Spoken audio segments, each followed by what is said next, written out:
interventions qui sont discutées avec la communauté, etc. Oui. Donc, par exemple, là, c'était le jardin et la soupe et l'épouvantail. Et dans un autre site, ça va être d'autres types d'interventions suivant les communautés. Okay. Exactement. Puis là, disons que celui-là est assez facile, dans le sens qu'on entrait dans un territoire agricole, on avait un musée, déjà une infrastructure qui nous accompagnait. Il y avait, évidemment, le compte a été créé en fonction de ça. On a établi avec les gens du milieu, surtout avec le musée qui nous accompagnait, une stratégie pour bonifier ce qui était déjà présent. On n'a pas inventé la chose, c'était déjà là. Il s'agit simplement d'ajouter des éléments qui pourraient être finalement utiles pour la communauté pour poursuivre la mission, parce qu'on n'est plus là. Mais eux utilisent encore ce qu'on a laissé. Donc, il y a le fameux tacon qui est un ancrage permanent, puis ce qu'on appelle, nous, l'action performative, qui est l'activité qui accompagne la communauté et qui bonifie, si on veut, la zone territoriale. Pour déterminer les 5 km, vous êtes basé sur quoi? Ça, c'est vraiment là, une carte qu'on a mise au sol. On a pointé à tous les 5 km. Quand on parle de 5 km, c'est pas à 1 mètre près, là. Parce qu'évidemment, on a des contraintes territoriales, des contraintes de terrain. Alors, c'est plus ou moins. Mais ce qu'on cherche, ce qu'on fait, par exemple, c'est vraiment le tracé. Il peut y avoir plus ou moins 5 km, mais on est dans le tracé. Donc, il n'y en aura jamais de tacon-site à Alma. Exemple. C'est là la grande difficulté. On est rendu dans ce genre de truc-là. Les gens disent, oui, mais j'en veux un tacon, moi, là. Ben, tu ne peux pas en avoir à Alma. C'est au centre de la Wananiche. Mais c'est peut-être qu'Alma a participé. C'est le tacon-site des routes d'eau à Alma. Et le tacon-site des routes d'eau, il est à Héberville. Le tacon, mais l'activité qu'on a faite avec eux, ça s'est passé à Alma. OK? Et on a travaillé avec la Maison des bâtisseurs. Héberville, oui, c'est là. OK? Donc, il y a comme un parrainage. Donc, c'est là, ça, c'est pas évident. Pour une municipalité, là, ils payent, ça coûte pas cher, par exemple, on vous dit. Nous, on veut parler économie. On est financé par le Conseil des arts du Canada. Ça va? Ils sont au Canada, c'est là qu'il y a de l'argent. Les maires doivent le savoir. Ensuite, ça coûte 3 500 $ une intervention dans une communauté. Ça nous coûte ça à peu près.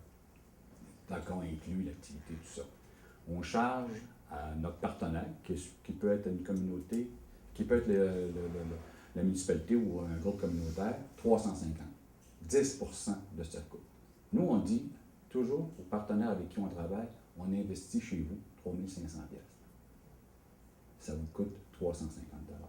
Ça, c'est difficile pour un maire de comprendre ça. Là. Habituellement, la culture, ça coûte cher. Nous, on vous amène de l'argent.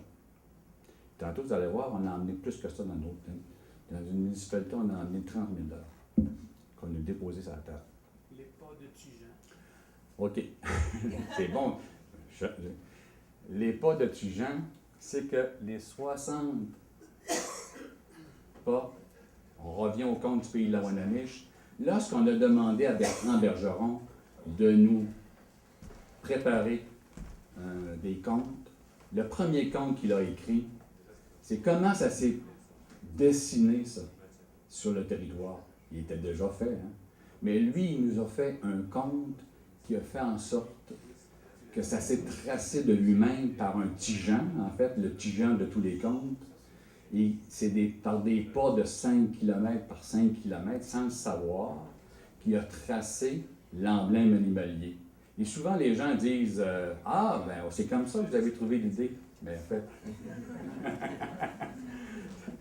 c'est venu après, mais ça nous sert énormément. Donc, les fameux 60 pas de Tujan, c'est des pas identitaires et nous mettons actuellement des tacons dans chacun des pas de Tujan. Il nous reste 25 minutes. Hein? OK, on va y va.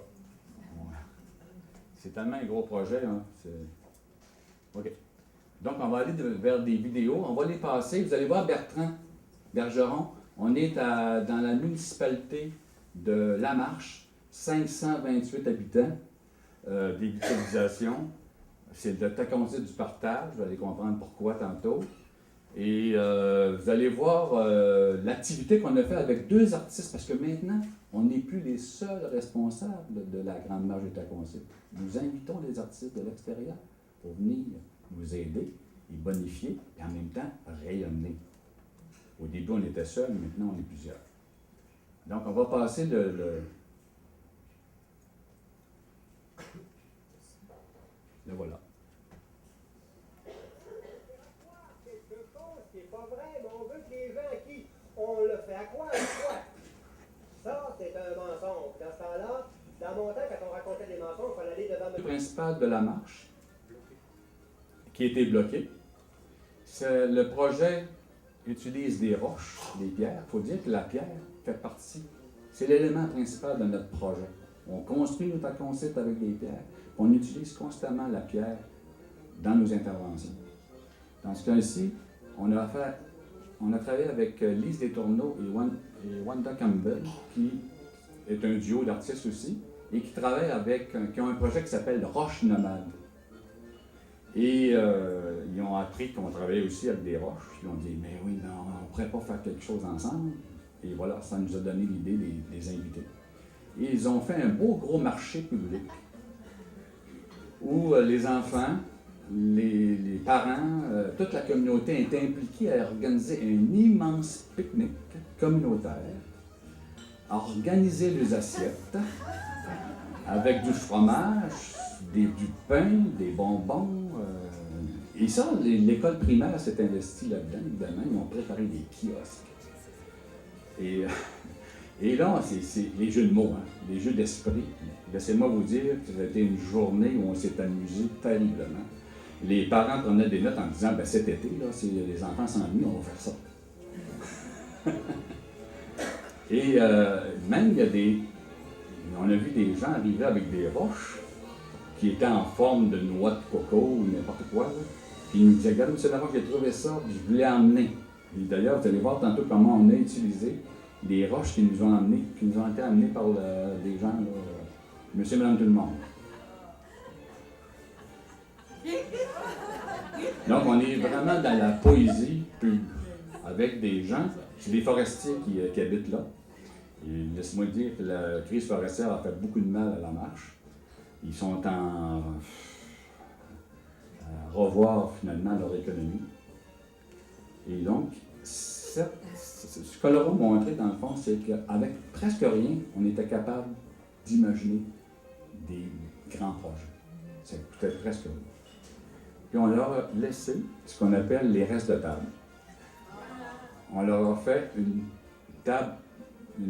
grande tablée qui est en béton, qui est devant l'école primaire maintenant, et qui a été réalisée par les gens de la municipalité. Tout ce qu'on leur a fait, c'est leur mettre une table, là, puis après ça, couler le béton. Puis les pierres que vous voyez là, on en a préparé quelques-unes, mais il y en a beaucoup qui ont été faites par les gens de la communauté. Donc les assiettes, chaque assiette a été préparée pour les groupes classes, première, deuxième, troisième, quatrième année, avec les professeurs, les papas, les mamans qui étaient disponibles, les grands-parents.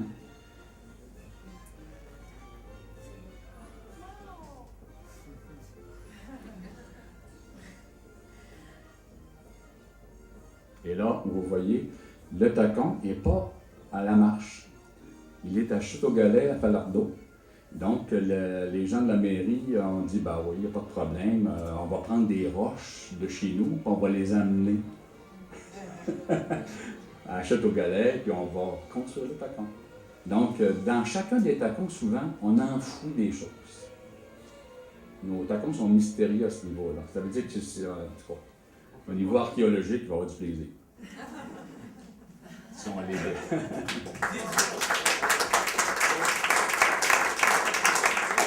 Est-ce qu'il y a des questions jusqu'à présent? Oui. Votre maire, au départ, est-ce qu'il était sensibilisé à la culture ou pas du tout? Alors, vous parlez du maire de... Au début, là, avec les faux sceptiques. Avec les faux sceptiques, Jocelyn, le maire, c'est le maire Fortin, Gabriel Fortin qui est là. Oui. Lui, je pense qu'il était assez ouvert. Ben, en Ça fait, a été difficile. mais on n'a pas beaucoup de temps pour en parler. Bref, l'idée, c'est qu'il devait ça le soir, des jets lumineux et tout ça. Moi, j'ai dit, on peut pas là, faire ça, monsieur le maire, parce que, vous savez, ce serait trahir, ce serait comme si une femme se met une belle robe, puis elle est crottée. Alors, vous voyez, on ne peut pas continuer à faire la fontaine comme ça, c'est impossible. On va profiter pour changer on s'en va vers une décennie à l'écologie, l'environnement et tout ça. Et puis c'est comme ça que petit à petit, mais je pense que je n'étais pas seul. Alain en a parlé brièvement, mais je n'étais complètement pas tout seul parce que j'avais besoin d'assurance de d'autres pour me dire. Je vous raconte juste une petite anecdote assez amusante, parce que dans le rituel, vu que je passais 58 heures là, puis on plaçait des vecteurs dans la fontaine, puis à 500 mètres plus loin, il se plantait un arbre. 500 mètres à toutes les heures, à mesure qu'on plaçait un vecteur. Et puis, moi, j'ai dit, ben là, je vais tout brûler mon linge parce qu'il est sale dans le rituel. Puis le chargé des opérations techniques me dit, ben là, tu les avais pas tout nu quand même.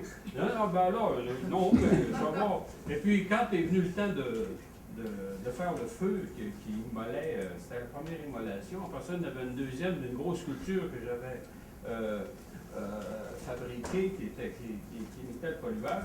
Mais pour mes vêtements, donc, je les fais brûler, puis je me ramasse tout nu. Ben, parce que je ne pouvais pas rien garder, tout était sale. Mais il est arrivé que Radio-Canada était sur la passerelle, et puis ça a passé aux nouvelles. C'est la seule chose qui a passé aux nouvelles. Internationale.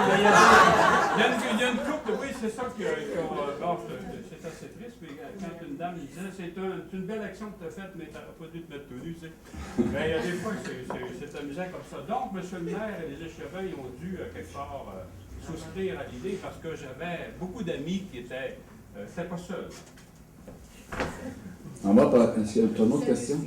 Les roches, puis chaque flacon, c'est les roches du territoire où sont les flacons, ou comme télétransportés comme la marche le fait. Bon. Mais c'est identitaire aux roches du milieu. Autant que possible, on prend les roches du milieu, mais je vous avoue qu'au lac Saint-Jean, il y a des endroits où il n'y en a pas. C'est malheureux. Là, à ce moment-là, on est obligé d'aller en chercher. Oui, j'ai vu. D'ailleurs, c'est un trésor que vous avez.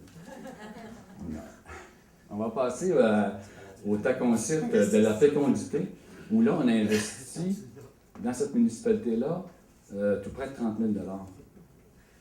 Parce qu'on a réussi à aller chercher des subventions que M. le maire n'avait pas accès. Mais nous, les artistes, on a accès à des programmes. Lorsque c'est possible, on le fait.